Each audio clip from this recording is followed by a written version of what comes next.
సార్వత్రిక ఎన్నికల్లో ఆంధ్రప్రదేశ్లో వైఎస్ఆర్సీపీ ఊహించని విధంగా ఘోర పరాభవాన్ని చవిచూసినటువంటి నేపథ్యంలో వైసీపీ ఓటమికి సజ్జల రామకృష్ణారెడ్డి కూడా ఒక కారణం అని జగన్మోహన్ రెడ్డి భావించారని, అందుకే ఎన్నికల ఫలితాలు విడుదలైన తరువాత జగన్మోహన్ రెడ్డి సజ్జల రామకృష్ణారెడ్డిని దూరంగా పెట్టారని, కొంతమంది వైసీపీ నాయకులే సజ్జలను దూరంగా పెట్టండి, సజ్జల వల్లే మనం అసలు ఎన్నికల్లో ఓడిపోయామంటూ కూడా జగన్మోహన్ రెడ్డికి వైసీపీ నాయకులు కొన్ని సలహాలు సూచనలు ఇచ్చారంటూ ఒక వార్త సోషల్ మీడియా వేదికగా చక్కర్లు కొడుతున్న నేపథ్యంలో ఈ అంశం మీద మనం విశ్లేషణ చేసుకునేటువంటి ప్రయత్నం చేద్దాం. ప్రస్తుతం మనతో పాటు ఉన్నారు తెలుగుదేశం పార్టీ అధికార ప్రతినిధి సూర్యదేవర్ లత గారు. లత గారితో మాట్లాడదాం. లత గారు నమస్తే అండి. నమస్తే. ఆంధ్రప్రదేశ్లో వైసీపీ ఘోర ఓటమికి కారణం సజ్జల రామకృష్ణారెడ్డి అని, అందుకే సజ్జల రామకృష్ణారెడ్డిని జగన్మోహన్ రెడ్డి దూరం పెట్టారు. కొంతమంది వైసీపీ నేతలు కూడా సజ్జల రామకృష్ణారెడ్డి మీద కొన్ని విమర్శలు చేస్తూ అసలు సజ్జల రామకృష్ణారెడ్డి వల్లే మనం ఎన్నికల్లో ఓడిపోయామంటూ కూడా జగన్మోహన్ రెడ్డికి కొన్ని సలహాలు సూచనలు చేశారన్నట్టుగా వార్త సోషల్ మీడియాలో చక్కర్లు కొడుతూ ఉంది. దీని మీద మీ విశ్లేషణ ఏంటి? అదే అందరికీ ఒక డౌట్ వస్తుంది, ఎక్కడ సజ్జల గారు కనపడడం లేదు, ఏమయ్యారు? ఎందుకంటే ప్రతిదానికి ప్రెస్ మీట్ పెట్టి వచ్చి ఏదో ఒకటి సమాధానం చెప్పి, ఈ 5 సంవత్సరాల్లో జగన్మోహన్ రెడ్డి ఏ అంశం మీద ప్రెస్ మీట్ పెట్టినటువంటి దాఖలాలు లేవు. కానీ సకల శాఖ మంత్రిగా, అంటే మీ పార్టీ వాళ్ళే ఆయన ముద్దుగా సకల శాఖ మంత్రి అని పిలుచుకుంటూ ఉంటారు. ప్రతిదానికి ఆయనే వచ్చి ఆయనే ప్రెస్ మీట్ పెట్టి సీఎం గారి బదులు కూడా ఆయనే మాట్లాడుతూ ఉంటారు ప్రతి సందర్భంలోనూ. సో అసలు ఎన్నికల ఫలితాల తర్వాత రివ్యూ చేసుకొని అయినా అసలు సజ్జల రామకృష్ణారెడ్డి గారు ఓటమికి కారణాలు ఏంటో బయటకు వచ్చి చెప్తారని అందరూ ఊహించారు. కానీ ఇప్పటివరకు అసలు ఆయన బయటికే రాలేదు. ఒకానొక సందర్భంలో అసలు సజ్జల గారు ఏమయ్యారు, ఆయన జాడే కనపట్టలేదు, ఆయన కిడ్నాప్ అయ్యారా, ఎవరైనా ఆయన్ని కిడ్నాప్ చేశారా అన్న అనుమానాలు కూడా వ్యక్తమైనాయి. ఏంటి సజ్జల రామకృష్ణారెడ్డి గారు ఎక్కడికి వెళ్ళారు? నిజంగా జగన్మోహన్ రెడ్డి గారు ఆయన్ని దూరం పెట్టారా? అందుకే ఆయన మనస్తాపంతో ఇల్లు వదిలి బయటికి రావట్లేదా? అసలు ఏం జరిగింది? అంటే పెత్తనం అంతా ఆయనే తీసుకున్నప్పుడు ఎంతో అంత దెబ్బలు కూడా పడతాయి కదా. పెత్తనం అంతా ఆయన చేతుల మీదే నడిచింది ఇప్పటి వరకు 5 ఏళ్ళుగా. సో తర్వాత ఏమయ్యారు, ఎందుకు ఆయన మీడియా ముఖంగా రాలేదు?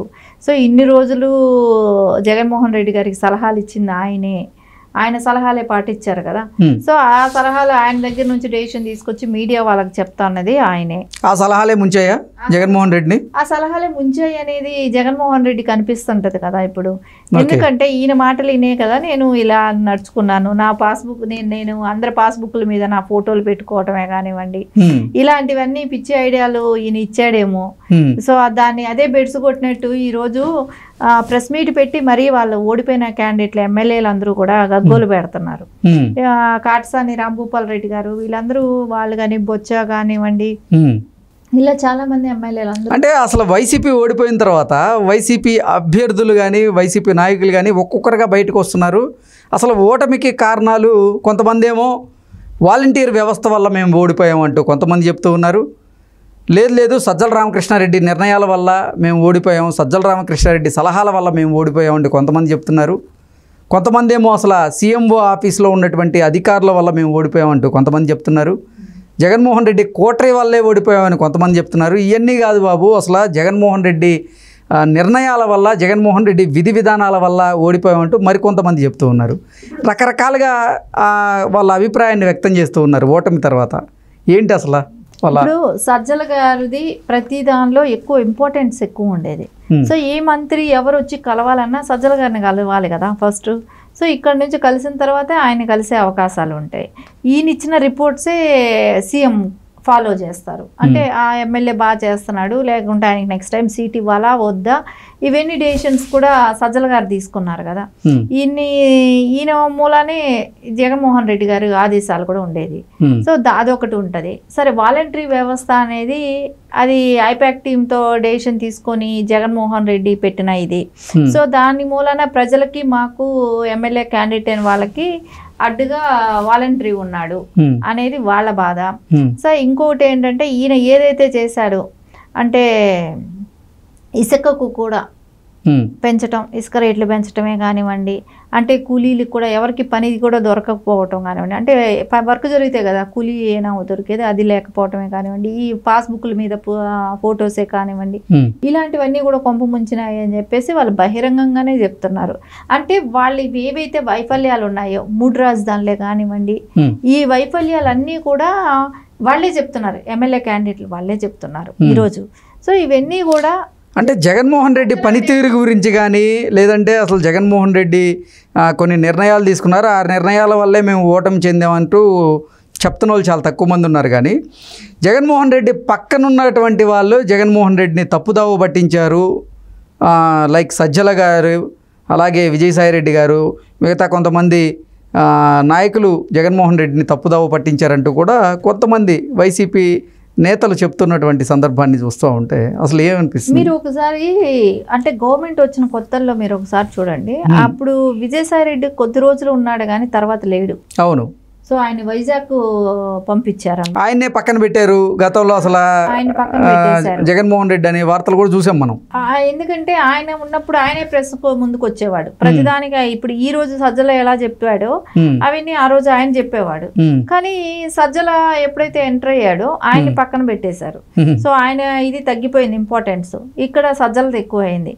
సో దీనిలో ప్రతి దానిలో కూడా ఈ ఏదైతే జగన్మోహన్ రెడ్డి నిర్ణయాలు ఉన్నాయో దానిలో ప్రతి దానిలో సజ్జల నిర్ణయం కూడా ఉంది.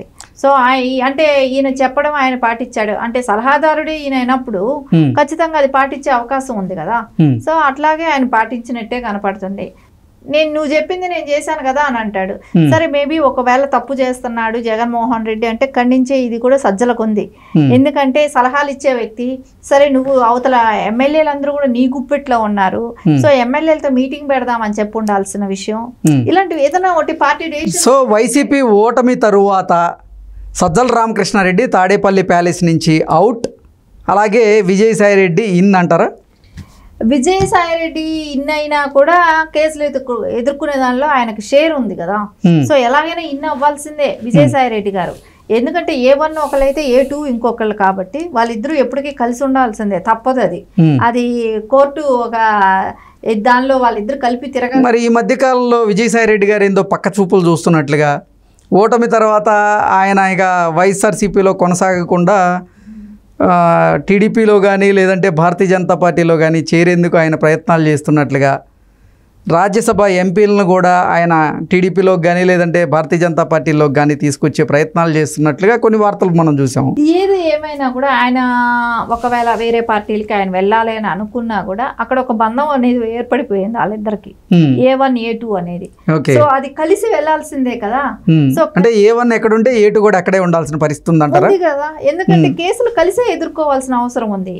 సో ఖచ్చితంగా వాళ్ళిద్దరు కలుసుకొని కోర్టులకి వెళ్లాల్సిన అవసరం ఉంది. కాబట్టి అది అక్కడ వరకు నడిపిస్తారా, దాన్ని ప్రొలాంగ్ చేస్తారా, దాంతో కలిసి మళ్ళీ ఆయన అడుగులేస్తాడా జగన్మోహన్ రెడ్డికి అనేది మనకు తెలియదు. కాకపోతే ఆ విషయంలో అయితే ఇద్దరు A1 A2 కాబట్టి అక్కడైతే కలిసే ఉండాలి.